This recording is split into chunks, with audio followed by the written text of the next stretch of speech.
While Christmas is typically the time to snuggle up with friends and family to watch beloved, corny, nostalgic favorites we return to every year, for filmmakers, the holiday scene is a surprisingly fertile ground for a very different form of entertainment: horror films. There are literally dozens of Christmas horror films currently in existence, and seemingly more every year. They use the Christmas festivities as a counterpoint for the bloody work of serial killers, monsters, or legendary figures from folklore. Forget season's greetings and a cup of good cheer. For these movies, it's all about season's beatings and a cup of good fear. So join the great pop culture debate for a very different holiday special as we explore the best holiday horror films. Given my chronically naughty behavior, I'm honestly surprised Santa hasn't tried to kill me yet. I'm your host, Eric Rezsnyak. Please help me welcome my panelists for this episode. First, there are some rules to follow if you hang out with panelist Karissa Kloss. Wait, I can't get wet? No snacks after midnight? That explains some things. I've always said that you can be something of a gremlin, Karissa. Next, the children were nestled all snug in their beds, but you know who isn't sleeping? It's Michael Schwarz. Sleeping? Who the fuck's sleeping, Eric? Have you seen those sugar plum fairies? Trust and believe, I have dealt with some fairy-related horror in my dating days, my friend. And finally, our last panelist treats Christmas horror movies like most people treat eggnog. He knows it's a bad idea, but he keeps going back year after year. It's Zack Derby. I'd like to think that my taste in movies curdles slower than my life choices. Well, you're on my nice list for filling in on this episode so late in the game, Zach, so thank you. And up at the producer booth, we have Bob Erlenbach, who will be taking a stab at keeping us on track tonight. If you're curious about how we ended up with our bracket, become a Patreon supporter of our little show, or listen to the 3-minute preview available wherever you listen to podcasts. And don't forget, you can head to this episode on greatpopculturedebate.com to find the listener bracket, as well as the 16 nominated films, so you can play along with us at home. And with that out of the way, let's get into these debates before we are tormented by an executed serial killer who is reincarnated as an unstoppable murderous snowman in a film that shares the same name and a similar plot to Michael Keaton's Tearjerker. Honestly, I don't know which is worse. The panel is currently split between 1-seed Black Christmas from 1974 and 4-seed Silent Night Deadly Night from 1984. Karissa, tell us why you're still pledging for the sorority slaughter of Black Christmas. I will share why it's good to be punished, which is why I'm picking Silent Night Deadly Night. Karissa, please go first. Yeah, Black Christmas 1974. This is the OG of so many things. This is the OG kind of for holiday horror. It's also one of the OG slasher films.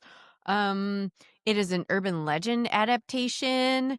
It is sorority girls, holiday break. There are threatening and obscene phone calls. We see through the eyes of the killer, but we never actually see the killer. This film scores really high on the scare factor. Some of my rubric for this was, how holiday is this? How horror is this? How rewatchable is this? And part of that comes into tradition. This film relies heavily on tradition because it's all about ending college and going home for winter break and how that falls in with your own family traditions. It's a sorority house. The women in this house have come from varying backgrounds with varying holiday traditions. Some of their parents are more involved than others. This film is scary. It's one of the scariest things on this bracket. Part of it is because there is no resolution. This film ends with an active threat. The killer is still in the house, and the authority figures are leaving the house with the most recent victim alone in bed while this is happening. That's scary AF. This is also, this film has a variety of deaths. Like, these deaths happen in crazy ways. There is asphyxiation by dry cleaning bag. There is a crane hook to the skull. There's a glass unicorn, which is kind of the worst. And then there's also a fire poker to the boyfriend that is maybe just too close. I mean, it's also been remade twice, at least one of which is also on this bracket, but nothing is as good as the OG Black Christmas 1974. Awesome argument. So let me get this out of the way first. Both of these films are innovative in the horror space, I think. Karissa already talked about Black Christmas, but Silent Night Deadly Night is an example of PTSD and what trauma can do to a person's psyche. And I think that's actually kind of amazing for the early 80s, right? The plot concerns Billy Chapman, who as a child witnesses his parents being murdered by a Santa Claus carjacker right after his comatose grandfather wakes up out of nowhere and says, "Beware Santa, he punishes you," right? So already we've got that laid in there. Then he's taken to a, orphanage, where he and his younger brother are brutally punished by the Mother Superior, who again tells them that being punished is good. Years later, now adult Billy is forced to take on the mantle of department store Santa on Christmas Eve, and when he witnesses another sexual assault, because by the way, there's a lot of female violence in these movies, and I'm just going to put that out there now as a trigger warning. It's a recurring theme to a really disturbing level, in my opinion. But when he sees this, he snaps, and then he decides to go on a murderous rampage dressed as Santa Claus, in which he punishes the naughty and then gives the nice presents, which are murderous implements, I guess. But it was successful. In just 1 week, the film made $2.5 million in 1984, which would be $8 million today. Zach, is it going to be Silent Night, Deadly Nine, or Black Christmas? I like that both movies we start out with end bleakly. Yes. Not very well. Yeah. Either one goes forward, I'm happy with it, but I think Karissa did enough to sway me with the kind of the innovativeness of it. So I'm going to switch on over to Black Christmas. Michael, is it Black Christmas or Silent Night, Deadly Night? I am going to be sticking with Black Christmas because, I mean, when you look at the cast, too, we have a Margot Kidder and a very, very young Andrea Martin, who I adore, and she's just fantastic as Phil in that film for us as well. It's also like one of the few horror films that has a predominantly female-led cast, too, for you. Yeah. And they're not all victims. That's the fun part about it, is they do know how to fight back, too. Absolutely. And plot twist, I'm switching to. Carissa convinced me. So it's a clean sweep, and Black Christmas from 1974 will move into round 2. Next, the panelists split between 2-seed Silent Night, the British black comedy from 2021, and 3-seed Rare Exports, the Finnish Christmas movie from 2010. Michael, tell us why all is calm, but all is most certainly not bright for the characters of Silent Night.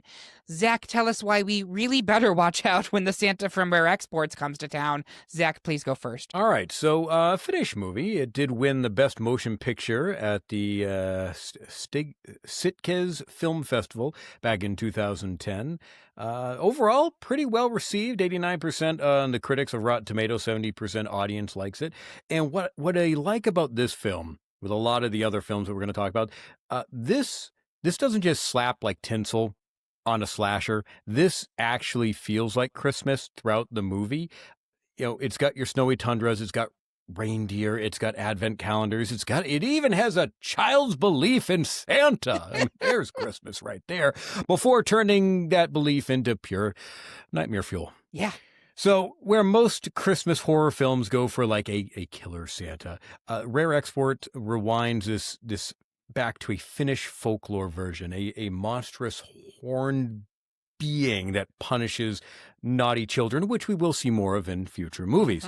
It's part horror, part culture, deep dive. It feels like a fresh approach after so many evil, dark, angry Santa flicks, because we are abundantly buried in them. We are. It's a rare horror film. It balances actually pretty well between genuine dread, a little bit of quirk, a little bit of deadpan humor here and there. Also, the father-son relationship helps it actually seem grounded at times before everything goes batshit crazy. So it still means something with that relationship. Even though it is a Finnish movie, it's got global appeal. It's become a cult classic. I didn't know about this film until I saw it on the list. I watched it and went, okay, I get it. I see how this has global appeal and why it is a cult classic now. So that's why I think it should move forward. Awesome. Michael, talk to us about Silent Night. So I think that this also is outside of the mold for a lot of the films that are in the bracket for us right now. So this is 2021, Keira Knightley, Matthew Good, and it is a Christmas Eve evening with everybody, and they all know they're going to die at the end. There is no surprise in that whatsoever. The rest of the surprise for the film comes in what's happening, what's leading to this kind of event. But I think that it also just speaks very much to Christmas in general. You've got entanglements between all these different friendships that are there that are completely and utterly dysfunctional. Nothing like sitting around your Christmas table dealing with all your dysfunctional family with you too. You still get that great feeling for it in the end. It was well paced. In the preview, I did say that I added a new film to my annual watch list, and this is it for me. I think that it's not gory, it's not scary, it is psychologically prompting for you, makes you think about a lot of things. I think that it does a good job at involving you in the storyline as it happens for you too. And I think that the ending, while it didn't surprise me in the end either, I thought that it was very innovative and very good in the end. And I just really got absorbed into this film, unlike a lot of the other pieces that we have in the bracket, where I may have to watch them in 15-minute increments before I could get through some of them. Yep. Thank you very much. Carissa, is it going to be Rare Exports or is it going to be Silent Night? Silent Night is a film that I hadn't seen until this bracket, and I did really enjoy it. But Rare Exports I have watched it every Christmas Eve for at least the past decade. I love this film. I think it is there's something really sweet about it, and it is a Krampus story without you realizing that early on. You never actually see the demon, but it is there, and you see the start of it. Rare Exports for me is by far one of the best holiday horror films. So that is absolutely my pick here. I wish they could both go forward. I think they're both unique in this group. Unfortunately, I only have to pick one. I think I actually am going to swing my vote over to Rare Exports here. Even though I think Silent Night is great and it is much more accessible, I think, of the two. But that means Rare Exports will continue into round 2. Next, the panel has unanimously decided to move forward 1-seed Violent Night, the 2023 Santa film, cross-pollinated with Die Hard, meaning that 4-seed Christmas Bloody Christmas from 2022, about a robot Santa Claus who goes on a killing spree, is out of the bracket. In case you're keeping track at home, yes, there is a killer robot Santa horror film, Terminator Christmas style. Amazing. Next, the panel is again split, this time between 3-seed Terrifier 3 from 2024 and 2-seed Better Watch Out from 2016. Carissa, tell us why the kids are most definitely not all right in Better Watch Out. I will not clown around as I speak on Terrifier 3. I'll go ahead and go on this one first. So here is the thing. Multiple people on this panel have shared with me that they found Terrifier 3 to be so disturbing that they either could not finish it or they had to take pauses for their own mental health. These are not easily squeamish cinephiles. Terrifier 3 is truly disturbing. The movie is the third installment in Damien Leone's horror franchise, which concerns Art the Clown, a demonic inhuman serial killer, and his accomplice, the little pale girl. The third film takes place at Christmas time as Art tracks down and tries to murder the final girl from the previous film, Sienna Shaw. Terrifier 3 is the highest-grossing unrated film of all time. It is wildly popular with horror fans, and it is arguably one of the hottest horror franchises around right now, growing in popularity with each movie, building to what is slated to be the fourth and allegedly final installment. A video game adaptation is allegedly coming out this year. This really comes down to your taste as a horror fan. If you're looking for nihilistic, disturbing guts and gore, Terrifier 3 is without question the pick on this list. If you're looking for something campier and a little more tongue-in-cheek with a moral message that twists the seasonal expectations, this is not the film for you. Carissa, talk to us about Better Watch Out. Yeah. This was a matchup that fucked me up on multiple levels. I was one of the panelists who could not I did do all of Terrifier 3, but I absolutely hated it. I hated it. It made me feel physically ill.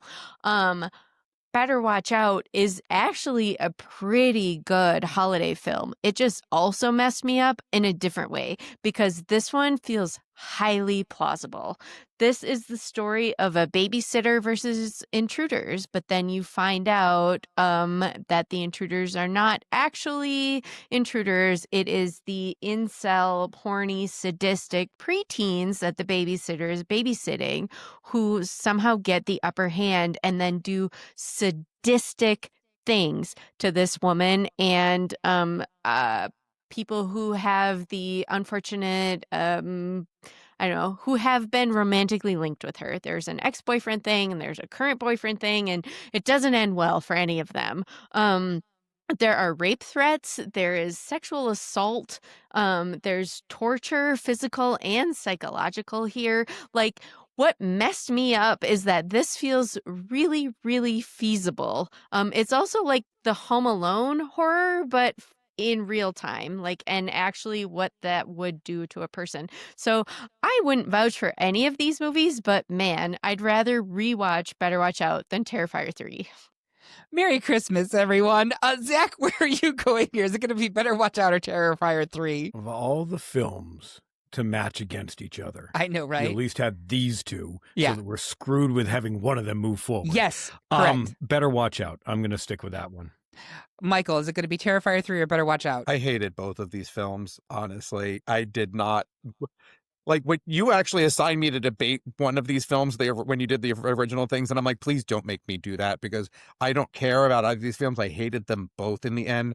So I guess I'll move to Better Watch Out. Okay, so Better Watch Out will continue into round 2. Next, it's another unanimous decision, as one seed Gremlins from 1984 will be multiplying into round 2. That means that 4 seed P2 from 2007 will be permanently parked in our debate. But Karissa, you had some thoughts on P2. Yeah, P2 is a different film for the rest of this. It's a woman working late on Christmas Eve who gets stuck in the parking garage of her building, and turns out the parking attendant is an incel who's obsessed with her. So once again, it's a woman taken hostage and abused physically and also sexually. There is some really gory, gnarly deaths that happen in this, and also, the constant woman trying to struggle out of a thing, and no one can quite hear her, or she can't get quite close enough. It's one of those frustrating movies, but it is Christmas Eve, and ultimately there's some badassery on her part. It's also super low budget and pretty well done for what it is, but not entering into my repeatable holiday cycle. So this is the part where I encourage you to make sure that for your stocking stuffers this year, you're getting the women in your lives mace or something else that they can use to protect themselves in any type of a situation, because the men in Maybe this a world are taser. yeah, fucked up. Yeah, seriously. All right. Next, most of the panelists found 3 seed Jack Frost, the 1997 Murderous Snowman version, a cool horror alternative. But Michael is coming down the chimney as he prefers the 2006 remake of Black Christmas, a 2 seed. Michael, the call is coming from inside the house. Please go first. I know that Jack Frost is going to move on from here, but I did want to take a moment and just talk about this, because there are 3 films that are the Black Christmas, and the 1974 version is by far the best one. But this still didn't suck. I mean, we have Michelle Trachtenberg, rest her soul, who recently passed away in this one for you. And what I do like about it is that Andrea Martin plays a role in this one again, as she did in the original 1974 version. So she was there for us too. I think it's just a classic horror film too. The sorority, the girls, the house, the mysterious murder and everything like that. I don't think it's a bad film. I do think Jack Frost is better, but I think that this did deserve a little bit of attention for us. It's not as good as the first, but what sequel ever really is? Very few are for us. But I still think that it should be on people's watch list for us. Do the trilogy. The third one's crap, but at least you watch it for it in the end. I did find, doing my research for this, that the ending of this film was completely mangled because of Harvey Weinstein, which also I feel like is part and parcel of the conversation we've been having throughout this whole episode, which is protect women, believe women, stand by women, because there are a lot of creepos in this world. Zach, are you sticking with or Jack Frost? Are you thinking about Black Christmas 2006?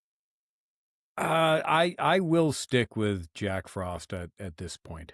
Okay. Karissa, Jack Frost or Black Christmas 2006? Jack Frost for me. I love the camp factor, and I think the 2006 Black Christmas is just a diluted version of the 1974, which I already spoke about. So, All right. So Jack Frost will be nipping at our nose in round 2. Next, the panel is split again, this time between 1-seed Krampus from 2015 and 4-seed It's a Wonderful Knife from 2024. Zach, tell us why Krampus can beat you any day. I'll take a stab at supporting Knife. I'll go first here. Let's all agree that this film has the best title on the list. I like my horror with a little bit of clever, and It's a Wonderful Knife does that. As the title implies, this is a spin on the 1946 Frank Capra classic It's a Wonderful Life. But in this movie, the lead character discovers that if they never existed, their small town would have been plagued by a series of deaths by a serial killer known as the Angel, who, sidebar, I absolutely love the character design for the Angel. I think it's really cool. Bravo to whoever came up with that. It's a convoluted plot line, but it's also a lot of fun. Think Scream cross-pollinated with the Hallmark Christmas movie.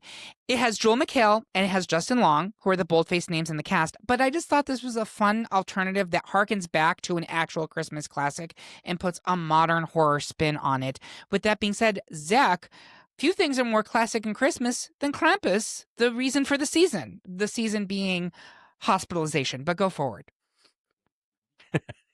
Yeah, I saw this for the first time actually last holiday and stuck out and went, oh, this is a fun one. I can't wait to watch again.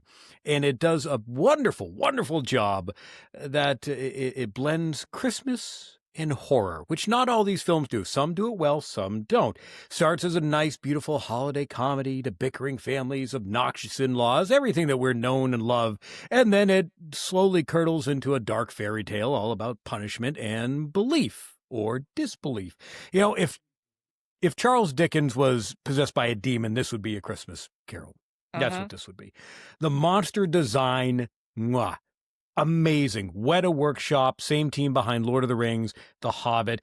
The towering form of Krampus, goat horn, demon cloak, red fur. It is amazing. Practical effects. I love practical effects. It's actually about something. It's not just senseless killing like some of the films are that we do discuss. Behind the screaming, the snowstorms, the unexpected disappearing deaths, or so on and so forth, the monster isn't punishing the bad. He's punishing the cynical. It's not about the sin. It's about forgetting to believe, which is both terrifying and also a little wholesome. There's a whole subplot to just running and screaming and trying to survive. The ensemble is great. The actors and actresses that we have all work very well. The minions of Krampus are nightmare fuel, just as terrifying, if not as much as Krampus. It's a warning and it's a gift. The ending, very haunting. Again, you're alive, you're with the ones that you love, but at the same time, you're here for all eternity. It's Scrooge meets the Twilight Zone at that point. This is definitely a yearly film now for me. Awesome. Thank you so much. Great argument. Carissa, is it going to be It's a Wonderful Knife or Krampus? Well, my vote here is It's a Wonderful Knife, but I understand if it doesn't move forward because I'm also kind of swayed by Zach's telling of Krampus, which is not like a great film, but what it does is good. But same with It's a Wonderful Knife. Like, this movie is probably the most recent one on the bracket. It's from 2023. And it's kind of gay also. And it's really just like an alternate reality take set with teens, and the Scream the comparisons are very valid, and I'm a huge fan of the Scream franchise. So like even just conflict happening in a movie theater it felt very Scream, which I really liked.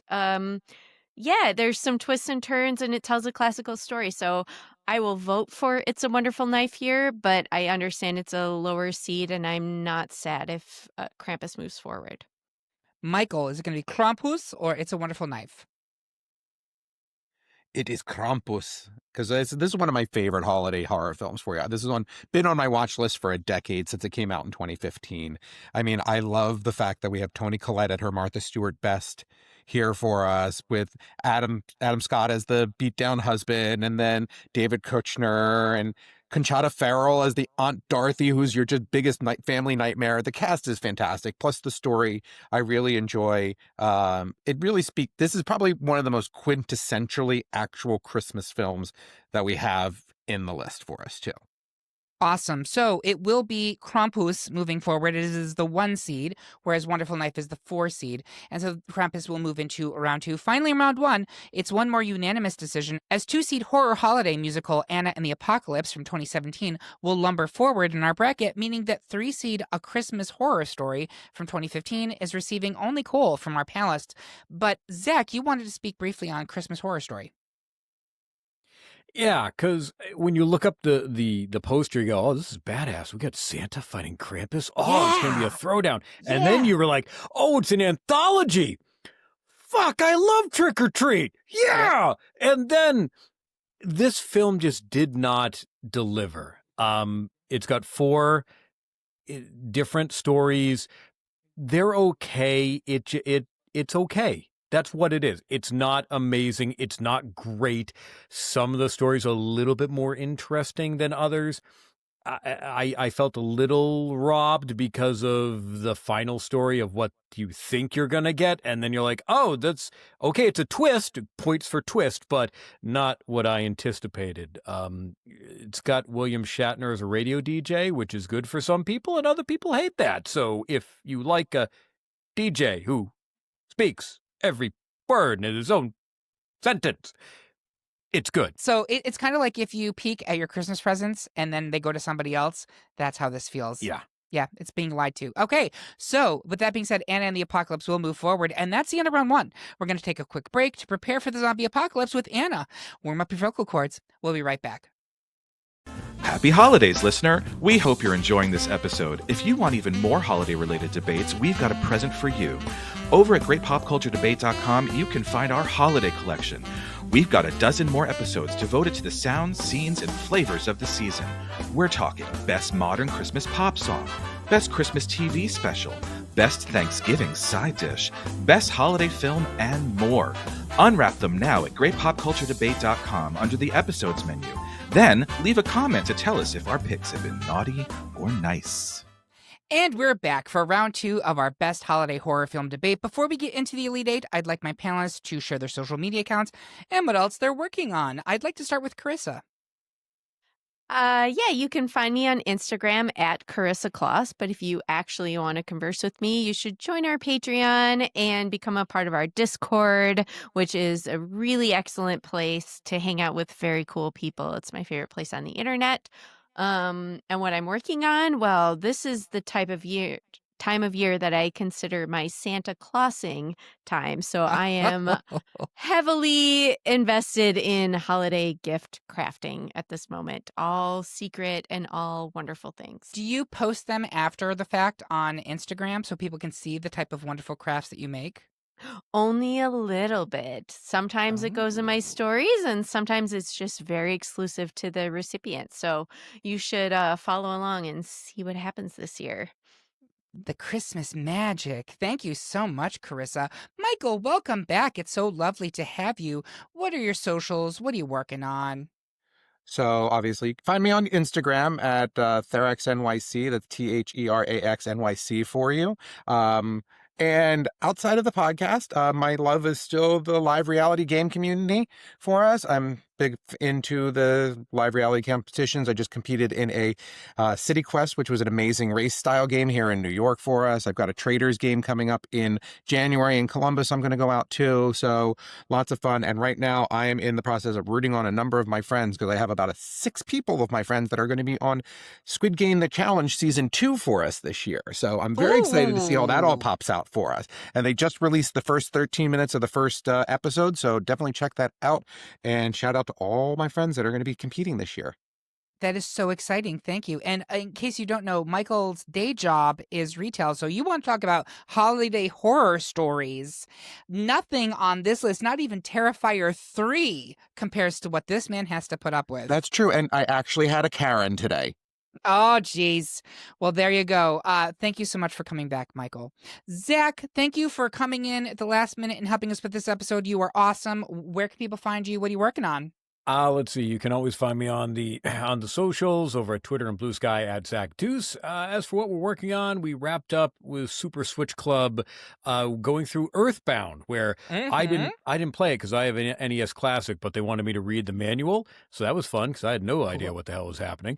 Yeah. We are in the throes of our ranting, our 12 rants of Neatcast right now because it is the holidays. Yes. And on Podcasters Disassembled, we usually try to do 2 holiday films, one that we want to watch, and then we try to do a milestone. So the one that I think we were choosing was A Muppet Christmas Carol. But for the milestone one, we were going back and forth between Home Alone or Krampus. There's a slew of them that are hitting milestones this year. There's Dr. Seuss, How the Grinch Stole Christmas. There's a bunch of them. So I'm not sure what the second one is yet. You'll find out when I find out.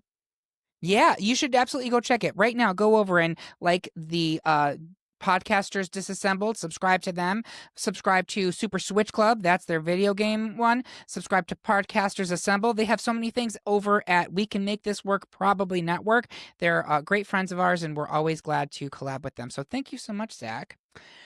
The best place to follow us is on Blue Sky at gpcd.bsky.social or at Great Pop Culture Debate on Instagram or TikTok. We are also now on Twitch at GPCD Twitch, where we'll be streaming our video game adventures. You should also make sure to subscribe to our page on YouTube, where we're posting original video content. But what you really need to do is to sign up for our weekly newsletter, new every Tuesday at noon. It tells you about everything coming out in pop culture that week.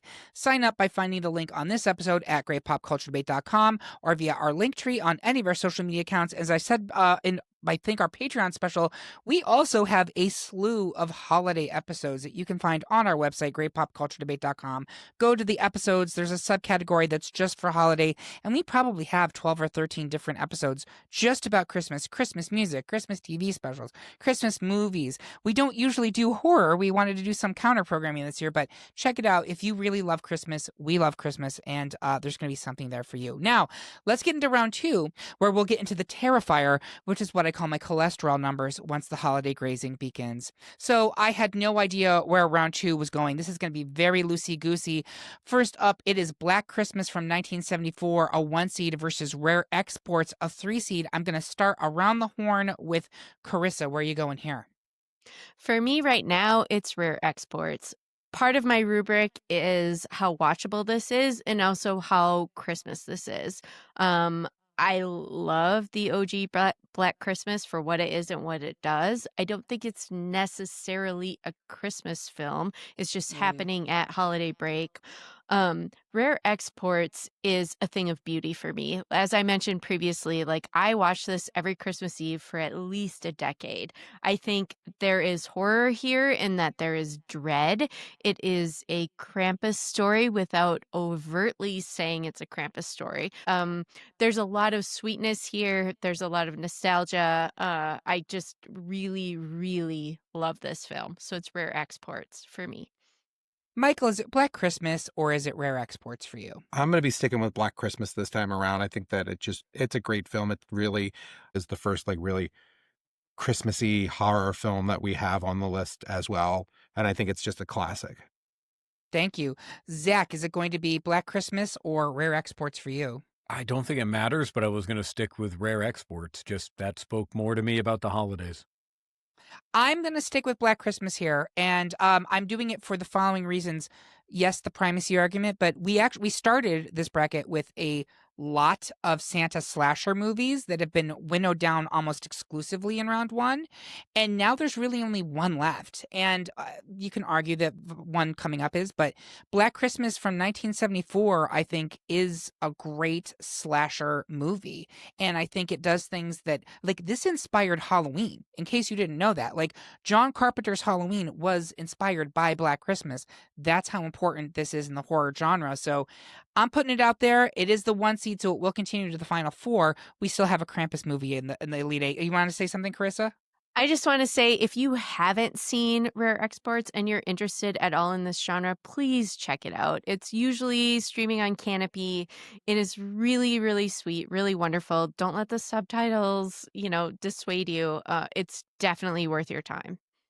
And here's a question that I think is important for us to be answering for everything in the Elite Eight and beyond. What's the age range you think is appropriate to watch this movie? Is this appropriate to watch with teenagers and above? I feel like Rare Exports is probably like, I don't know, 10 up, 12 up. It's not there's dread, but it's not gory. You see, the goriest thing is the aftermath of some reindeer slaughter happening, but it's really more dread, and the heroes in this are kids. Great. Okay, thank you. Next, we have a unanimous pick for Violent Night, which is a 1 seed, versus Better Watch Out, a 2 seed. We have not yet really talked about Violent Night yet, and I'm going to go ahead and jump in and talk about this one. So this is another very recent one. This is 2023. This is the actor who plays Hopper on Stranger Things, David Harbour, who is playing Santa, who is disillusioned. He is drunk. He's out to pasture, and he ends up in what I can only describe as Die Hard in a billionaire mansion, fighting off a legion of Christmas-themed terrorists. And it sounds ridiculous. It is ridiculous. The question I had is this technically a horror movie or is it an action movie? And I do think that works against it. But the deaths in this movie are very gory. There's a lot of really, to the point where it's like, oh, I don't need to know if I need to see that. There's a point where a guy gets killed by having a Christmas treetop or star shoved through his eyeball into his brain. You're like, okay, that was kind of funny. And then his head catches on fire. And I was like, oh, did we need that? It's great. But I was like, Yes, we okay, did. it's taking that to a place where I didn't know it was going. It is, I think it's getting a sequel. I believe that is coming out next year.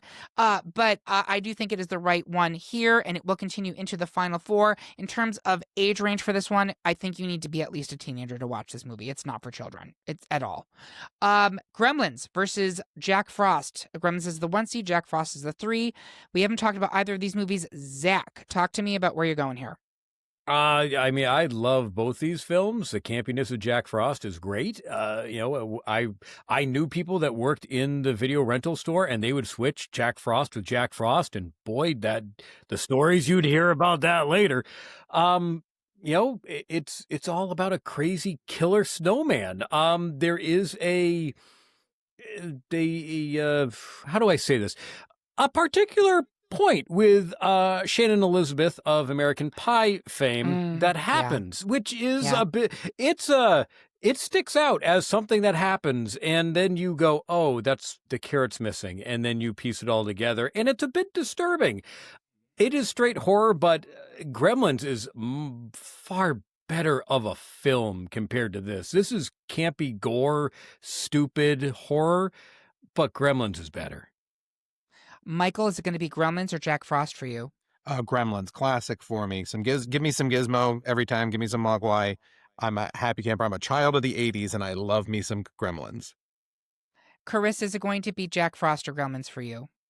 It's Gremlins for me, but I like this matchup because I think the campiness of Jack Frost really holds its. This is kind of the best film to put it up against. I hadn't seen Jack Frost until I watched it for this, and hair dryers as a weapon. There's some really great stuff. It's really campy. It's dumb. It is exactly what you want it to Don't be eat for the this. yellow snow. Exactly. But Gremlins moves forward here for me. I have vivid memories from 1997 when Jack Frost came out of being at Blockbuster and that lenticular cover of Jack Frost that changed from a regular happy snowman to this terrifying killer snowman. Like, the marketing for this movie was genius. And it's a B movie that kind of transcended B movies and became weirdly almost like an A- movie. The fact that it's in round 2 here, I think, is perfect, but this is where it needs to tap out. In terms of the age range for Jack Frost, I think you have to be at least a teenager to watch this movie. This is not for children at all. Agreed. Agreed, yeah. So we will be moving Gremlins into the final four. Finally, in round 2, it's Krampus, a 1 seed, versus Anna and the Apocalypse, a 2 seed. I would love to start smack in the middle with Michael here. Where are you going? I am definitely sticking with Krampus. Again, it's my number one holiday horror film that I watch every year and have for a decade for us. I do love Anna and the Apocalypse. You know, who doesn't love a good zombie horror Christmas with some singing involved kind of moment for you? Yeah, it is as he pointed out, Christmas zombie horror musical, which is pretty amazing. Karissa, is it going to be Krampus or Anna and the Apocalypse? I think I'm sticking with Anna and the Apocalypse here, although it's not a strong stick. I really like this film. I think I'm not generally a musical person. I'm not an anti-musical person though. So the breaking out into song doesn't dissuade me here. The thing about Anna and the Apocalypse is that by the first half of the movie, I'm like on board and I'm here for it and let's fight these zombies. By the end of the film, I'm just really sad because I just find it really sad. Like there is some hope here, but man, everyone you love basically dies. And I don't know that that's a thing I want to rewatch. So maybe Krampus is more rewatchable, but I'm throwing my vote toward Anna knowing that it's the lower seed. Merry Christmas, everyone you know is going to die. Yeah. Zach, is it going to be Krampus or Anna and the Apocalypse? I like both of these films, but Krampus just edges out just enough. And get ready for those beatings because I'm going to give it to Krampus as well, which means we have our final four. We're going to take a quick break to find out what that strange noise is coming from our chimney. My dad's been missing for a while. We'll be right back. Are you still looking for a thoughtful holiday gift? How about spreading engaging arguments, insightful cultural analysis, and a cup of good cheer by gifting your friends and family with a subscription to the Great Pop Culture Debate via Patreon? That's right, you can gift someone an annual membership to this podcast, which grants exclusive access to episodes and warm-ups, podcast merch, our very active Discord server, and more. Subscriptions cost as little as $5 per month. Head to patreon.com/greatpopculturedebate and start stuffing those stockings. And while you're at it, make sure you treat yourself to a membership too. You've been so good this year. And we are back with the final four of our best holiday horror film debate. At this point in the show, I like to take a step back and see if it shook out the way I expected it to. I also like to add at this point that no matter which option wins, we are celebrating all of these entries, and I hope nobody gets salty about what comes next. So we actually have all 4 1 seeds here. It's Black Christmas 1974 versus Violent Night, Gremlins versus Krampus. I actually think this is a great final four, and I really like the way that they've fallen kind of on the sides. You have 2 arguably children kind of campy versions over on the right side of the bracket, and you have 2 much more aggressive, violent kind of slasher/action movies on the left. Let's get into it. I would like to start with Black Christmas 1974 versus Violent Night. Karissa, where are you going here? I'm actually going with Violent Night here. I know we haven't talked about it yet. And this is, well, it's one of the more recent picks on the bracket. It's from 2023, I believe. Yep. And it was on my watch list previously to doing my research for this. And then when I watched it, I was like, oh, this is immediately entering my yearly rotation of films. I loved Violent Night so much. It is Die Hard in a Santa suit, but there is a magical element about it as well. The one thing that's, I think, a little bit of a deterrent is there's so much swearing and a little bit of uncouthness that I don't know that I could watch this with my parents. And you definitely need to be an adult to watch this movie. But there is an underlying air of Christmas magic here that I think lifts it up above. So I mean, I am in the Die Hard is a Christmas movie camp. So Violent Night scratched all of that itch for me. And for me, it has to move forward to the final 2. Thank you. Michael, is it going to be Black Christmas or Violent Night for you? So I've been a big fan of Black Christmas's entire bracket for us and everything, but this is the time I'm going to flip it up and go with Violent Night for us. I thought it was great, innovative. A kid gives Santa back his belief in the holiday and everything in the end, despite killing with a high body count along the way for us. Yeah. I think that it's fantastic. I thought it was a good film. I hadn't seen it until we did it for this bracket for us. Definitely will watch it again. And I definitely think that Violent Night is definitely more representative of a horror Christmas movie for us, with all the death and dismemberment that happens in it. There's a lot. Yeah. Zach, is it going to be Black Christmas or Violent Night for you? I'm going to go with Violent Night because you've touched on it. Yeah, it's Die Hard. I may also say a little bit of Home Alone with the traps that you set up. And the gore level might even rival The Thing. 3 Christmas films in one. Oh, imagine that. I'm going to actually go one step further. It's not a hat trick, it's a Santa hat trick. It also stars Miss Beverly D'Angelo, a.k.a. Ellen Griswold from National Lampoon's Christmas Vacation. This movie is Christmas, ladies and gentlemen. What is more Christmas than expletives everywhere, people getting shot? Like, I don't know. That's the holidays to me, you know? No, I think it's a lot of fun. And I think David Harbour, a great Santa, he's born to play this role. He's having so much fun with it. Yes, we've seen the crotchety Santa with Billy Bob Thornton and all this stuff. This to me works on every level. And John Leguizamo is a delight as the bad guy in this movie. He's so much fun. And I loved his goon squad with their little Christmassy names. I don't know who that Silver Daddy was in the bad guys, but I was just like, oh, okay. I'll take one of each. And yeah, it's Violent Night for me. So we're going to move it into the final 2. Gremlins versus Krampus. Harder proposition. Zach, where are you going? I love both films, but Gremlins, I think, edges out Krampus. They're both on my list. I enjoy both of them, but I'm going to move Gremlins forward. Michael, is it Gremlins or Krampus? I'm going to stick with my Krampus for us so far. I do love Gremlins. Again, these are 2 fantastic films that are up against each other for us. But I can't see Krampus getting swept depending on where you guys go in the end. But yeah, definitely Krampus for me. Okay, Karissa, is it going to be Gremlins or Krampus? I'm gonna go with Gremlins here. Part of it's the nostalgia pick, but honestly, what's ultimately swaying me is Kate's traumatic backstory of what happened to her father. Like, I can't. And this film scared the bejesus out of me as a child. I was terrified. Like, Gremlins were the things that I saw in the dark, right? Like the green guys.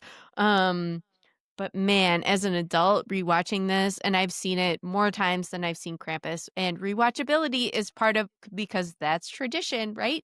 And that's part of my rubric. So I'm going with Gremlins here.